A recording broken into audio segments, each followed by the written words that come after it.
Pêche, élevage et agriculture fait passion du président de la République démocratique du Congo, Félix Antoine Tshilombo.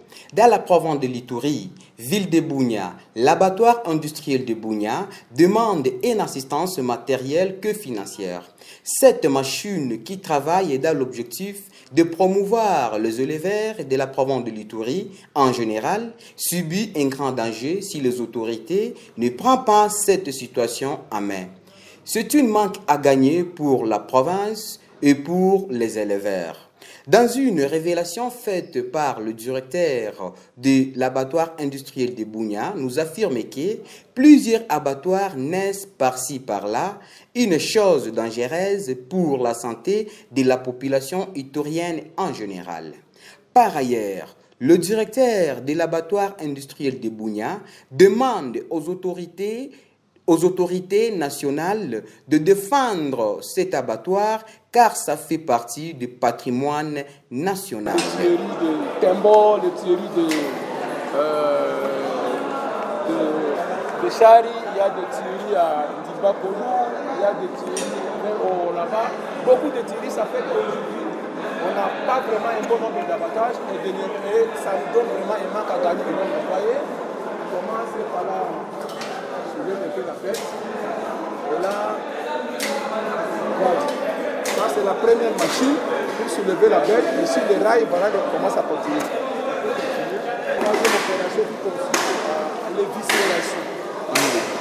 Ça, c'est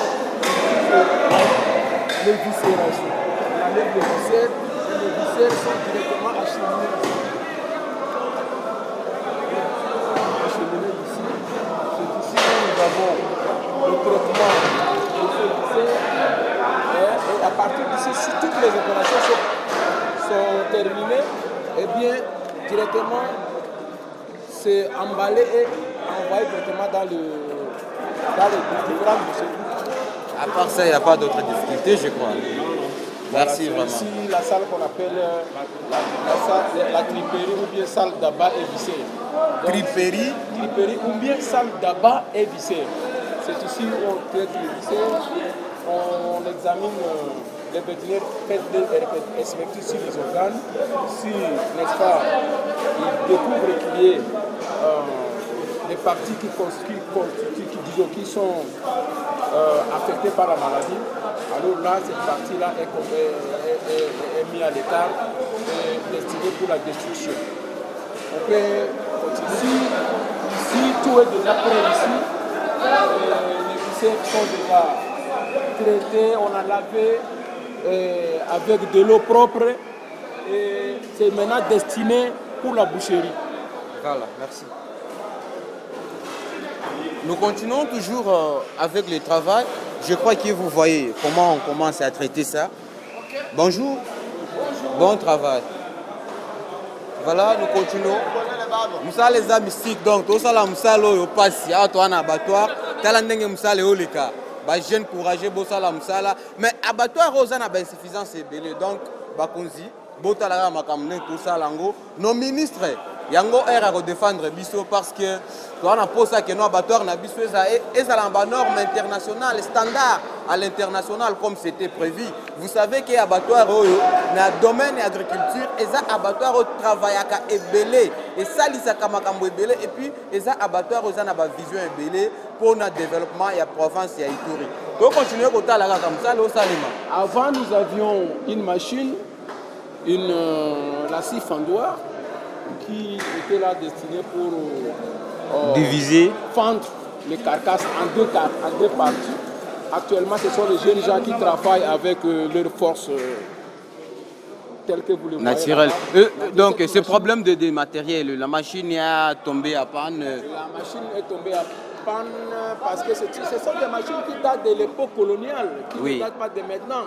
Maintenant, nous n'avons pas de pièces pour les remettre en état de fonctionnement. Bon, les jeunes gens se débattent. Nous avons fait un état de besoin à l'époque de la grande province orientale. Je pense que le budget même de réhabilitation de cet abattoir est allé même jusqu'au niveau du Parlement de l'époque. Nous avons reçu même la lettre, n'est-ce pas, secrétaire rapporteur de l'Assemblée nationale que nous avons dans nos archives, qui a demandé à ce que nous puissions faire un état de besoin, un projet de réhabilitation de l'abattoir initial de Bouga. Mais malheureusement, tous ces gouverneurs qui se sont succédés depuis la grande province orientale jusqu'à maintenant n'ont rien fait. Et voilà comment nous sommes en train de fonctionner. Aujourd'hui, cette machine que vous voyez là-bas, cette machine ne fonctionne plus. Les jeunes là se débrouillent et malheureusement, nous sommes en train encore de rendre un peu, tant bien que mal, les services à tous les bouchers et les usagers. Les vétérinaires qui sont là, c'est pour la santé de la population, nous l'avons dit, que l'abattoir travaille. L'objectif, la mission principale de l'abattoir, c'est protéger la santé de la population. Et au niveau de la triperie, vous avez vu qu'il y a l'expertise sur les organes. Maintenant ici, il y a l'expertise sur la viande. La viande en question. La viande en question. Et voilà, ici, quand vous voyez le cachet ici, c'est certifié que la viande est propre à la consommation. Ça, c'est la certification des services vétérinaires. Et ici, la carcasse est divisée en 2 quartiers. Pour faciliter le transport, on va diviser ça en 4 quartiers et on va charger. Tout de suite là, on va ouvrir la grande porte pour charger la carcasse et puis... Bonjour. Bon travail. Oui, vous êtes des vétérinaires ici. Vous pouvez nous expliquer de quoi, qu'est-ce que vous êtes en train de faire? Nous sommes ici, c'est pour faire les examens de la viande, oui. Afin de fournir à la masse populaire de viande pour faire la consommation. Que la santé ne doit pas de prix, il faut que les gens puissent consommer des choses qui sont propres à la consommation. Voilà. C'est comme ça que toute viande qui vient de l'abattoir, c'est une viande qui est une viande dont on ne peut pas douter, ça rapide toutes les conditions. Nous terminons nos examens après avec le stapillage. C'est juste une fonction de monter à la face des gens de l'extérieur que la viande est examinée. Il y a même les traces de... Oui, je vois. Et ça sert à quoi? Je vois, il y a des cachets, des timbres. C'est pour faciliter le stapillage. Et ce n'est pas à craindre, puisque ici c'est blé de méthylène. Oui. Ce blé de méthylène, c'était produit, c'était l'antibiotique. Et cet antibiotique, c'est carrément alimentaire. C'est alimentaire, ce n'est pas dangereux. On peut aussi le mettre sur la plaie de la bouche. Et ça n'a pas de problème. Donc, pour la masse populaire, il n'y a pas de chose à craindre. Lorsqu'on peut voir ça, la présence ça sur la viande. C'est juste pour certifier la viande. Merci. La tige. Voilà. Donc, c'est un dispositif de canal qui achemine l'eau dans l'eau de pluie, recueillie sur la toiture. Voilà. Donc actuellement, c'est l'eau de pluie qui nous aide à travailler, à fonctionner. Pour les activités de l'abattage, les activités de nettoyage, pour la propriété. Mais n'oubliez pas, parce que nous travaillons pour la santé de la population, nous mettons quand même des produits pour purifier cette eau ici afin que ça soit propre. Voilà. Merci, vraiment, vous voyez vous-même comment l'abattoir se débrouille pour avoir de l'eau. Dans un pays comme le Congo, vraiment nous déplorons à nos ministres, à nos voyants ministres qui se retrouvent en Kinshasa, de faire quelque chose pour ça, parce que c'est ça la richesse de notre pays, c'est ça le patrimoine national de notre pays. Et voilà, toute chose qui concerne le patrimoine national, c'est une chose à ne pas négliger, c'est une chose à ne pas jouer avec. Nous vous demandons de s'impliquer, de mettre la main dans la pâte pour soulever, pour aider cette situation, pour aider l'abattoir qui continue à être dans les états de tellement très sincère. Non. Ici, monsieur le journaliste, oui. Il faut ajouter quelque chose pour ce qui concerne de l'eau ici, parce que sans eau, il n'y a pas d'abattage. Les activités d'abattage demandent beaucoup d'eau. Vous avez vu à la triperie, oui. Là où on est en train de traiter les viscères, les organes, ça demande beaucoup d'eau pour évacuer les déchets. Tout ça, vous avez vu. Mais ici, nous ne fonctionnons que nous n'avons que l'eau suivant les aléas climatiques. Donc, lorsqu'il y a, pendant la période pluviale, Là, vous avez d'eau. Nous avons de l'eau, tel que vous voyez, il a pris il y a 2 jours, on a un peu de l'eau. Mais lorsqu'il n'y a pas de l'eau, nous recourons, n'est-ce pas, aux opérateurs économiques. Et il coûte très cher pour nous approvisionner en eau ici. Je pense que par mois, pendant la sécheresse, nous ne dépensons pas moins de $2000 pour avoir de l'eau ici. Donc c'est vraiment pénible, c'est très cher. Nous recourons toujours au gouvernement de l'Union sacrée, au Wario, au gouvernement de l'Union ici, pour qu'on puisse venir en aide, pour en fait aider la population consommatrice de viande, pour que cette viande soit consommée, soit traitée dans de bonnes conditions hygiéniques. Nous avons besoin de forage de 2 puits d'eau ici, et je pense là ça peut aider. Et l'abattoir, et même les bénéficiaires seront en plus de cela la population environnante qui peut s'approvisionner en eau potable. Je pense qu'ici on a 2 puits d'eau ici. Ici l'eau n'est pas très loin. Je pense qu'on peut avoir ces 2 puits et ça peut aider l'abattoir, ça peut aider la population. L'abattoir c'est pour l'intérêt général. En dehors de la viande, nous voulons voir aussi de l'eau propre à boire parce que ici quand vous venez pour les activités de l'abattoir, il y a tous ces intervenants que vous voyez, ils sont plus nombreux, plus de 1000 personnes par jour d'abattage, mais ils n'ont pas d'eau à boire, ils n'ont pas de l'eau à boire. Souvent, on recourt à de l'eau. Hein? Des sachets. Des sachets, hein? Il faut aller acheter dans les boutiques ainsi de suite. Ouais. Donc il y en a qui ne boivent pas de l'eau ici à l'abattoir. Même nos travailleurs n'ont pas droit à boire cette eau qui n'est pas tellement propre. Alors c'est un problème très sérieux pour l'eau au niveau de l'abattoir. Monsieur le directeur de l'abattoir, nous venons juste de parcourir tout l'abattoir en général. Nous sommes presque à la fin, mais on a compris que l'abattoir jusqu'à maintenant, il n'y a pas de l'énergie électrique, on ne sait pas si c'est quoi. Mais à cette occasion, pour terminer, en question, vous pouvez nous expliquer de quoi il s'agit. Tout l'abattoir fonctionne avec le groupe électrogène, donc on ne parvient pas à comprendre, tandis qu'il y a des poteaux. Apparemment, il y avait aussi des fils qui étaient installés, mais tout vraiment, ça ne fonctionne plus. Qu'est-ce qui ne va pas? Voilà, donc pour votre information, là où nous sommes mis ici, oui. Nous sommes tenus, ça c'est une partie, n'est-ce pas, qui est construite, une construction soulevée là, c'est pour les groupes, les transformateurs de l'abattoir. C'était ici où on avait, n'est-ce pas, posé les transformateurs de l'abattoir. Malheureusement, il s'est fait que ces transformateurs, pendant la guerre interethnique en 2003, ce transformateur a été endommagé. On avait enlevé les isolateurs et l'eau avait pénétré dans ces transformateurs-là, de façon que l'humidité avait détruit certains éléments à l'extérieur. C'était un transformateur de 500 kVA.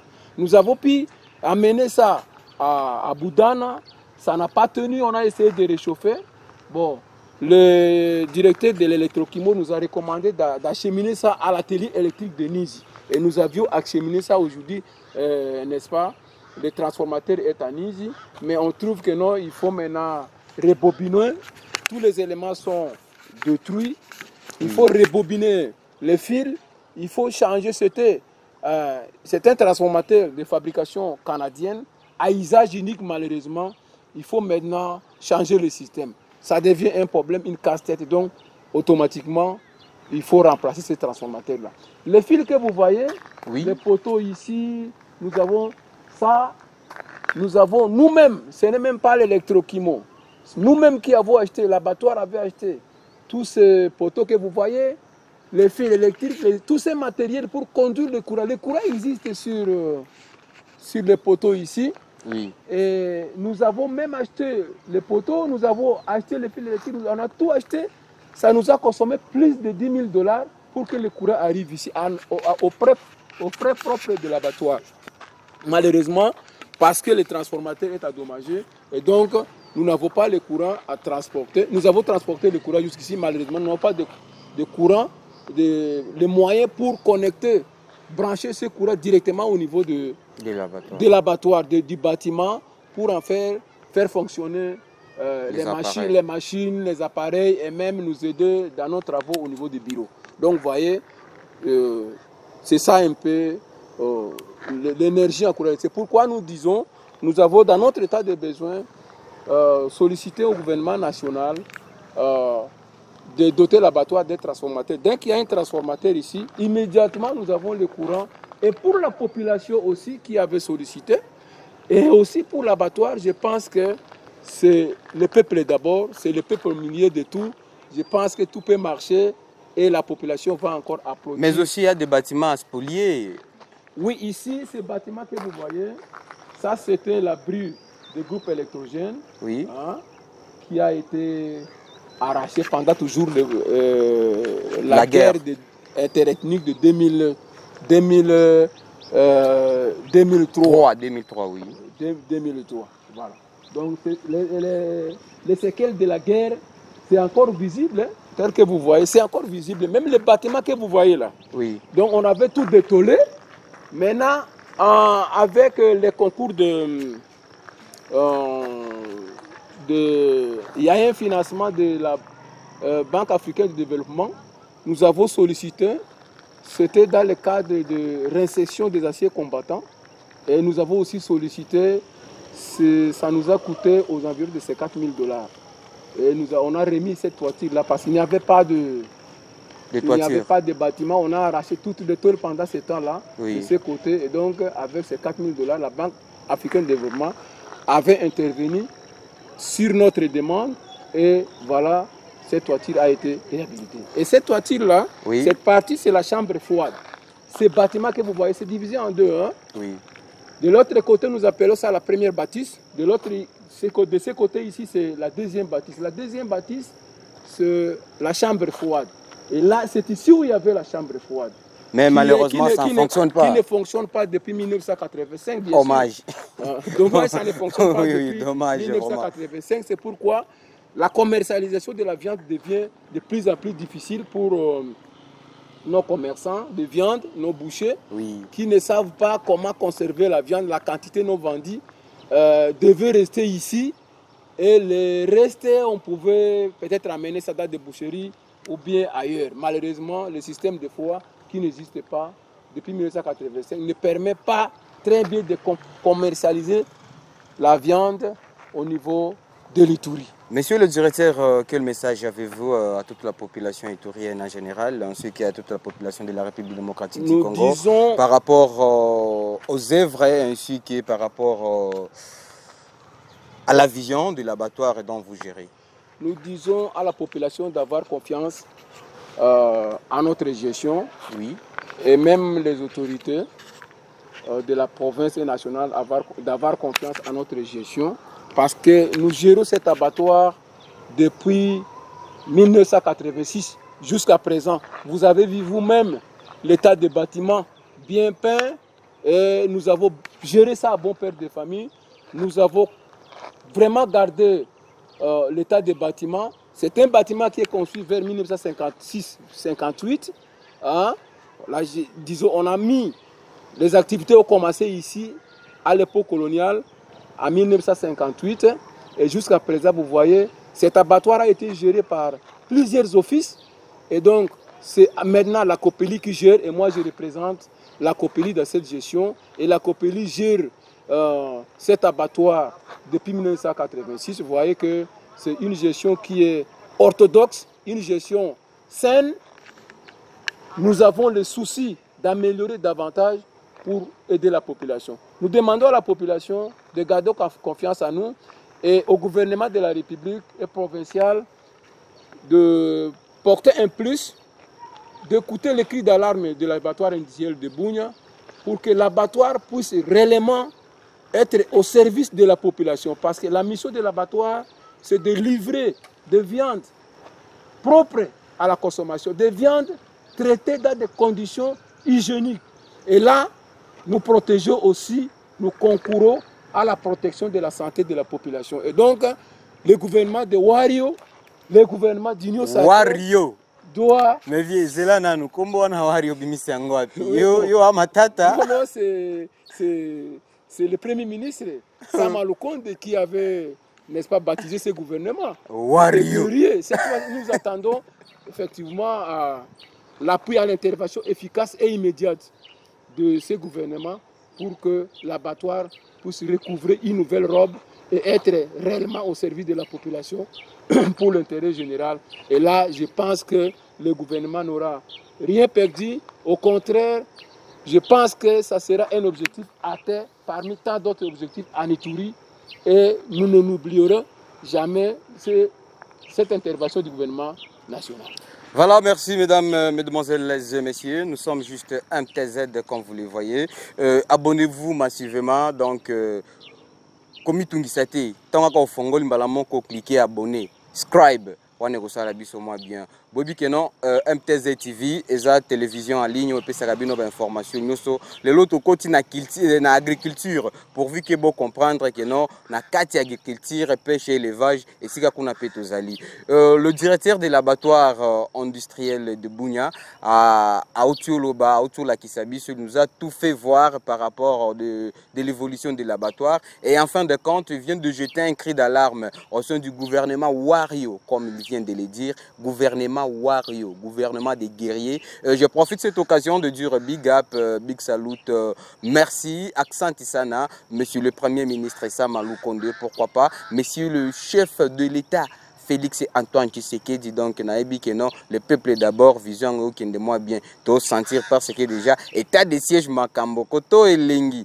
Ituri na kwa sa bulaya. Merci, à la prochaine occasion, Mtosimba qui caméra gentil, tout comme on en a après Kaka.